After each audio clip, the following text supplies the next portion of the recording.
Catus Maximus here. Was just talking about that double-ended box wrench, the LectroLite, and ran into a LectroLite 10-inch adjustable crescent wrench.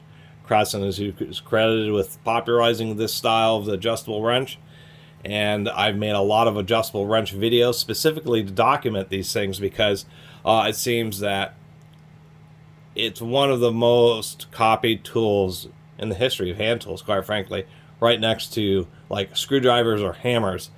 I mean, personally, I probably am approaching 50 or more different brandings of adjustable wrenches. It's just ludicrous, and there's probably easily, I bet if you had everyone ever made, there's probably in the hundreds of different brands of different brandings of adjustable wrenches.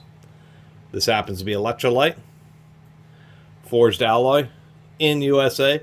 Doesn't say made in the USA.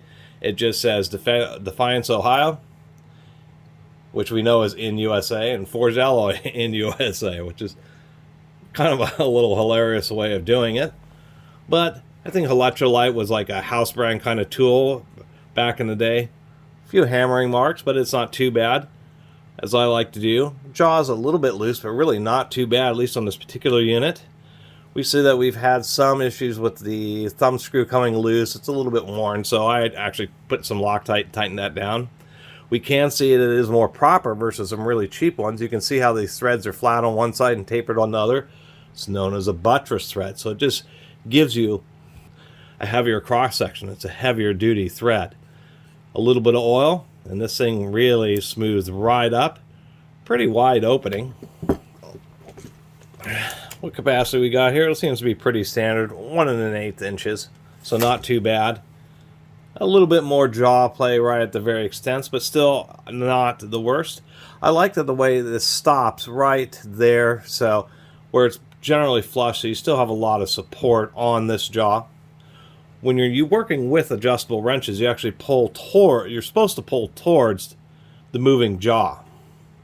That way, when you're working on the fastener, what it's doing is the corner of the fastener is pressing, surprisingly enough, on the upper part of the jaw, reduces stress on the threads in these little teeth, and actually kind of causes a prying action, which is, it's stronger against this webbing that's attached to the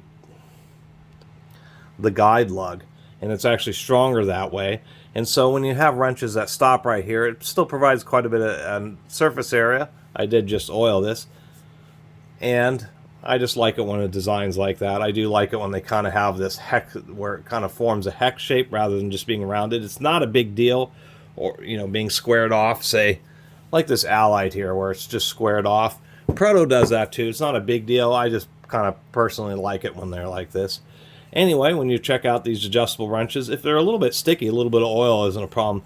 The things you really want to watch out for, this one still has some grit, so I gotta clean it out before it'll close, is you just want to try to close the jaws as much as possible to see if they're parallel. When these get overloaded or really beat, it will stretch and can damage, and you'll see that the jaws will splay out, and you really don't want that. So that's the only time you really pass up on them. But when we're down here, of course, the jaw does tighten up. Otherwise, pretty symmetrical broaching.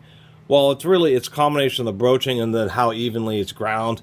Run into some crescent wrenches where it's just absolutely terrible. So this old American-made, made in Ohio, American-made LectroLite 10-inch, this thing is a decent adjustable wrench. Wanted to make a video documenting yet another brand of adjustable wrench. Anyway, see you next time.